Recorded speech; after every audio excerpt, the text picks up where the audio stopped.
guys. Welcome to Still Figuring It Out. I'm Lisa. And I'm Maddie. And for today's episode, we're going to talk about when you're the problem.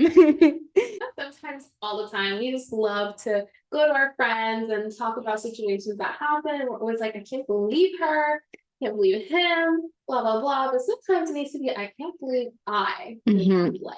Sometimes I need to look within ourselves because sometimes the call is coming from inside.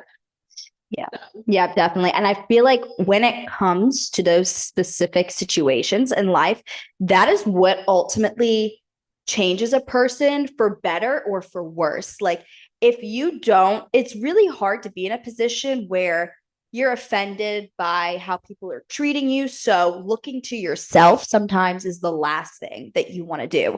And anyone in your life that's kind of looking at you like, okay, well, maybe if you wouldn't have said this, that wouldn't have happened then.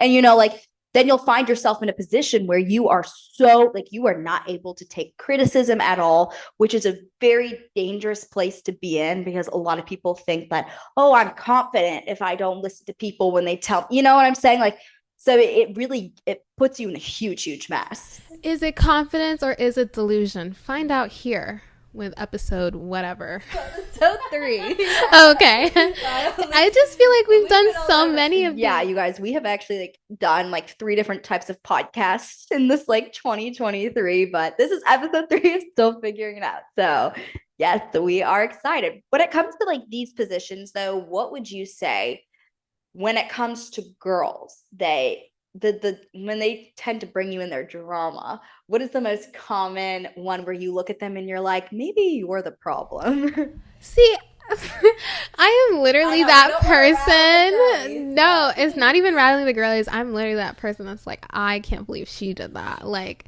that's definitely my instinct because I love to treat people. I'm just a great friend, not to toot my own horn or no, you are a anything, great but friend. Yeah. like I tend to be like really nice and empathetic with my friends and blah blah blah. So when things happen, I'm just like, I kind of shut down, honestly. I'm like, what the fuck is happening? Like, why is this happening? Who does she think she's talking to? X, Y, and Z. So sometimes I need to take a step back and be like, okay, let's see how we got from point A to point B, B being the argument. And, maybe I definitely did contribute to that. So I have to really look within. I actually really like that example that you gave because a lot of the times people will be in situations where they're upset about something, but they won't speak up about it. They won't until months later, right? And then you do one thing that, it's not the end of the world, but it maybe was a little annoying to them, but you're so used to doing things just like that, even worse most of the time. And then one day they just like freak out at you and they're like, what is wrong with you? And they randomly like, you know what I mean? Like, it's kind of like, okay, well, that in my opinion is where it actually like fell on you and you're the problem in that situation because people at the end of the day, like if you can't communicate when they've crossed the line with you, it's because you actually don't know when people have crossed the line because you haven't done that mental homework and you want to blame other people. I'm not saying this is every situation because you really do have to take a look at the person, but I'm saying I've seen this happen a lot where it's like people expect you to be mind readers and they are so unhappy with themselves and not being able to have a voice that they want to put all of the blame on the other person or you. Yeah. So I feel like maybe we should talk about steps to take so that, it's not on us because I know I've definitely been guilty of not communicating things when they maybe like hurt my feelings or irritated me. And it's kind of like, in my mind, I'm like, okay, like I'm irritated, but I'm going to get over it. So like, I'm not going to bring it up. But something I've learned is sometimes you need to bring those things up because it'll happen again and again and again. And each time you'll get re annoyed, re irritated. So you don't want that to build up inside of you because then at a certain point you're like, I don't even know if I want to be this girl's friend anymore, because she's so annoying. When in reality, it's just that one thing that she's doing that's like irritating the crap out of you. And you're just like, Yeah. you know. In your experience, then, with your friendships, what would you say is a common thing that you have a hard time speaking up about in the moment that you think about later and you're kind of like, maybe I should have said something sooner? Because we all do this. And like, I know I was just ratting, I'm like, just speak up. Oh, but everyone goes through, what would you say is probably yours where you just kind of like freeze in that moment and you don't think about it till later and then you confront it much later. I think it's definitely the more like of the the confrontations. So if there is something that I have done to, like hurt one of my friends or irritate him or whatever the case may be, like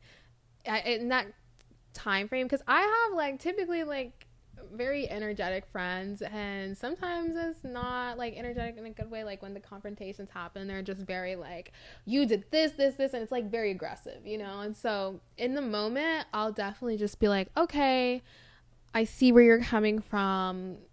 Like I can work on that, but in the moment I definitely want to say something about the way that they're speaking to you, because I feel like in that moment you guys need to like, like sometimes people will just be a little too much, like you have to remember you're talking to your friend. Like there's a tactful way, right? Yeah. It's like, I'm not some random bitch. Like I'm your bestie, I'm your friend. Like we can just be like, okay, look, when you did this, it hurt my feelings. And I'll be like, okay, noted.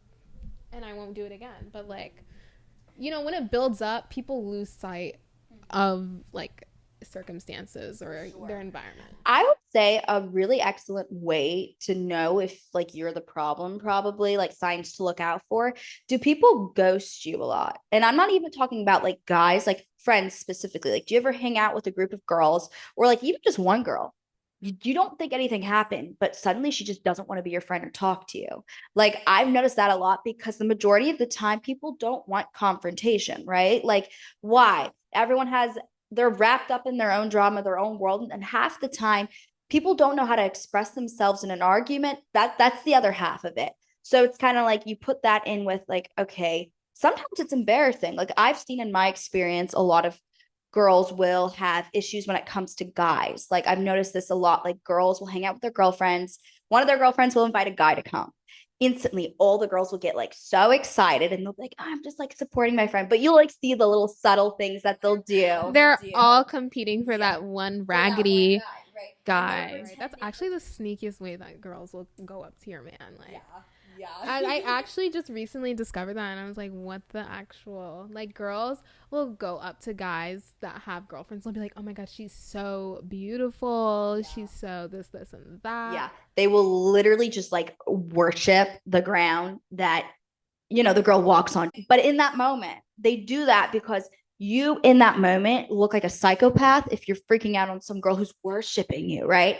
But that's what they'll do a lot. And if you're in that situation when your girlfriends are doing that to you with your guy, it's embarrassing in a weird way to admit, like, well, why were you flirting with my guy, right? Because then she's gonna go back to all the friends and be like, I just like can't help it that like guys like to talk to me. Like, I don't know, it's a very awkward position to be in. So it's like, what do you do then? You just isolate yourself from the situation, you freeze, and you just don't call that friend again. Like that's the majority of the time when you're being ghosted. That's probably. Yeah, and that's only one example. Like, I know that sometimes, I don't want to say like when you've been ghosted by all of your friends that's like, it's a you problem, because sometimes it's definitely not a you problem. It's like that friend is probably like a user or something, and she can't use you anymore, so she ditched you. And I'm actually really glad you touched on that, because that does happen a lot where people will just be using you. You look at the situations, you know what I'm saying? Like, is it like you really have to be aware of yourself, like, and analyze the night before. And like if you're the type of person that you don't like to think back, and when people tell you things like, oh, that you have no empathy towards like people in their situations, how are you going to have it with yourself? And those people, like, it's obvious. If you're the type of person who is used by other people, you're used for a reason. The majority of the time you're used because you're empathetic to them. You're giving to them in all super positive ways. And those people, we all tend to like, you tend to seek each other out. Like, who you are, So I'm really glad you brought that up, because that's not always, And a lot of time it can be reflected in like different attachment styles. So the one that's being used the most are people with like anxious attachment styles, while the user is like avoidant or maybe a disorganized attachment style, right? Like they're not emotionally available for a friendship, but they're playing on the fact that you're anxious, and they're always going to you for things like, oh, I need help with this, I need help for that. And as like an anxious attachment person, you could be somebody that loves to feel needed by their friends or man or whatever relationship partner. So yeah, it can really be tough to navigate those, because I feel like a lot of times you don't even realize you're being used until they ghost you, and then you're like, hey, do you want to go to brunch? And like you're like texting them and they're not responding. Yeah, and in that situation, you can just look at it like, okay, if you know that you've never really done much for the other person and they're still ghosting you, then you kind of know, like, okay, what did I do? But if you think back and you're like, okay, well, I did this, and it's kind of weird. Like they stopped texting me after I did their homework, or I gave them an outfit, or that's another way of how you can just really understand and tell.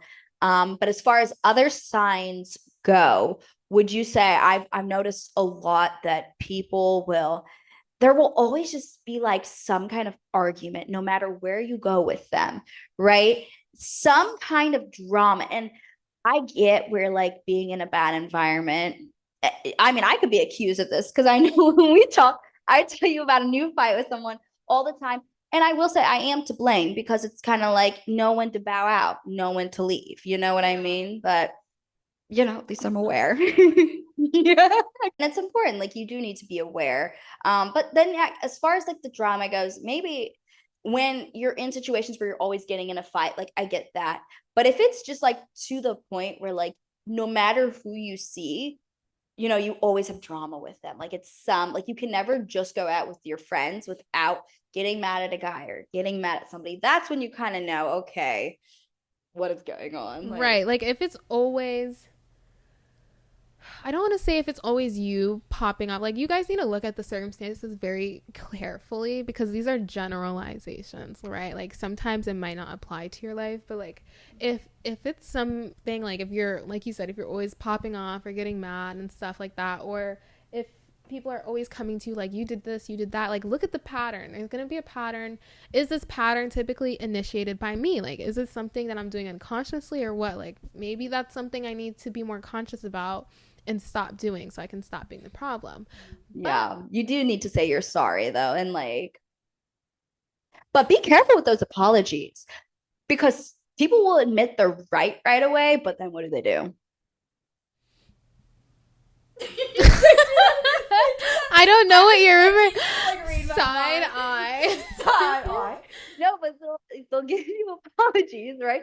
They may say they're sorry right away, but they'll be like, sorry, I'm just like not perfect. Oh yeah. Okay, like the little slick, I'm sorry. It's like, oh, I'm sorry that you felt that I was in the wrong. Yeah.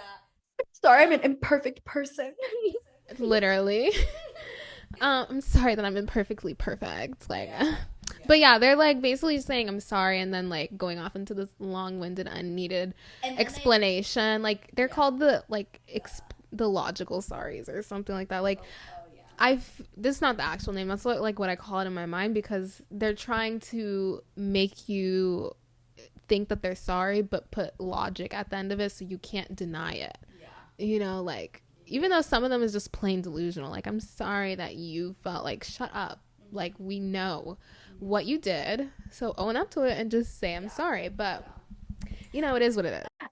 Another thing to like really be careful for when you're in a situation that where people are like sorry, but they're like not saying it. It is very important to hear those words, right? So people won't want to say they're sorry. So what they'll do is they'll like go out of their way to like do nice things, like kind of I was talking about before, but like, go above and beyond for like weeks, right?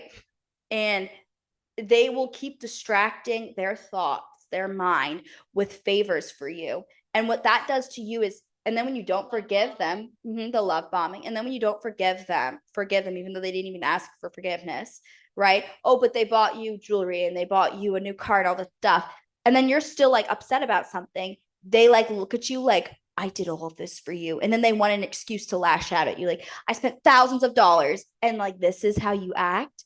And they try to like manipulate your mind and like trick your mind. And that's why like the theme is a lot of the time people don't want to they don't want the confrontation then at that point, because it's kind of like people are so good at distracting and manipulating other people to the point where they are like, they don't know till like months after the situation, You ever been in a position though where you have had a friend, I don't count, who you've been close with, that you've looked at and you're like, you're the problem? Yeah. Yeah.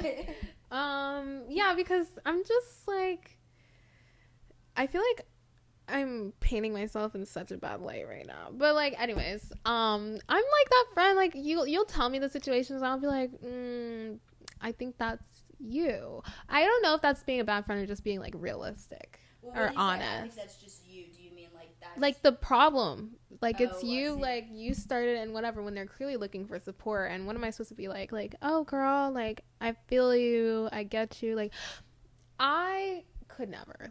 Like personally, I'd be like, okay, do you want support or do you want honesty? that's Yeah. if any of my friends, if y'all have ever heard me say that phrase to you, that's when you know I think you're the problem. But I'm like, what do you want from me? Do you want support or do you want me to tell you what's up? Mhm.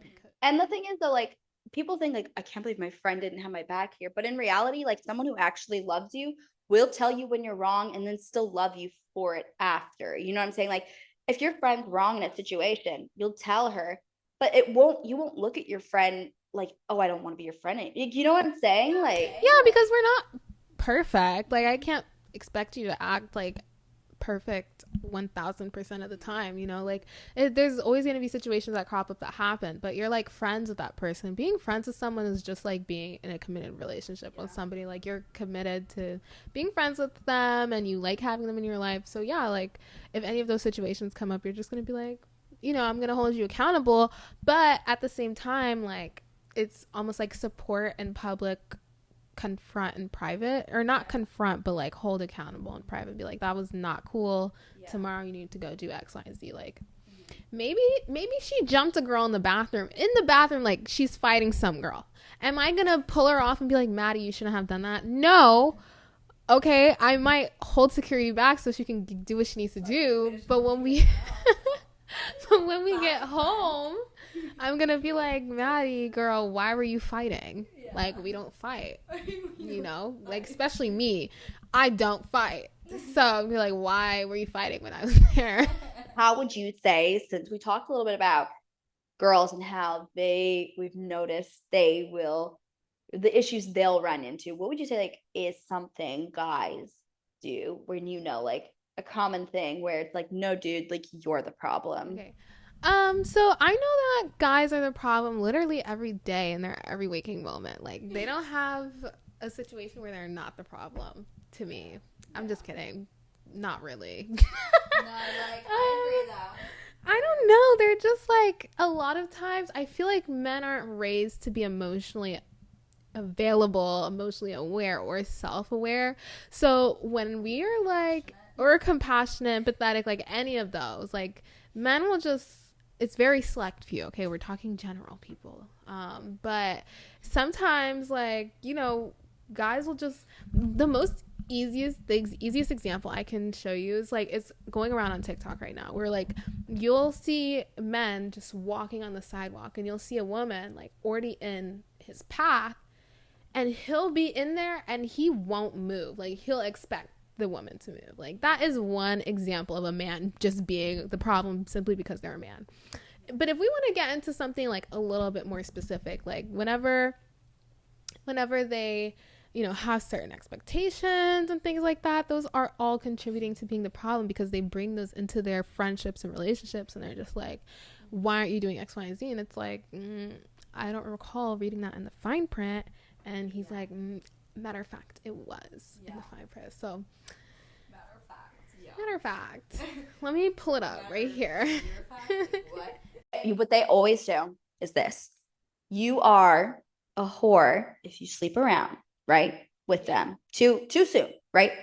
But then you're a prude or you're lame or boring or vanilla, whatever the phrase they use, if you don't do anything, right?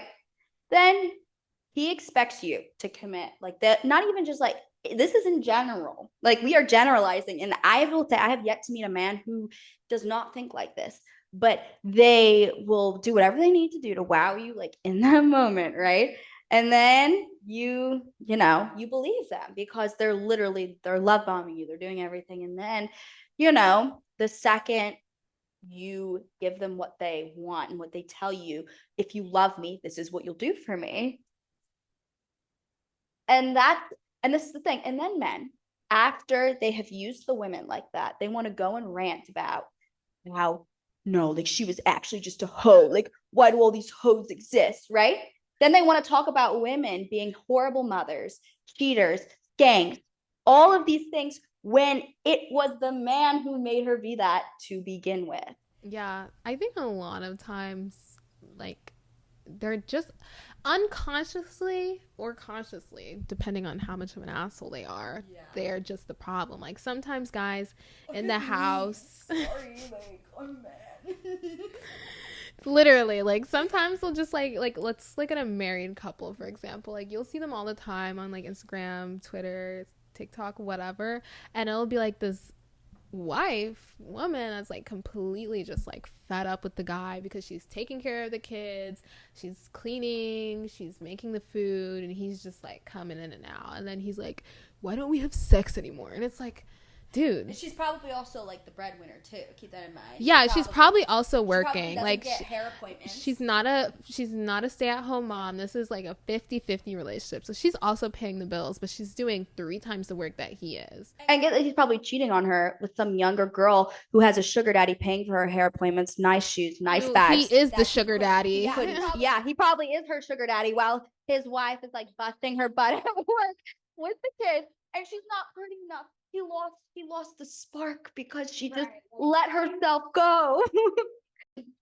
And then this is how men justify in their heads going after younger women. Like, oh, like I have more energy in me. Like, if you have any of these traits, you are the problem. Women are really starting to wake up now, though. Like, women really are. You see these TikToks of them talking like, oh, he's like liking my story and only doing that, thinking that I'll chase after him. And like, he like, you know what I'm saying? They know what a guy's up to by doing that. Like, they know he just.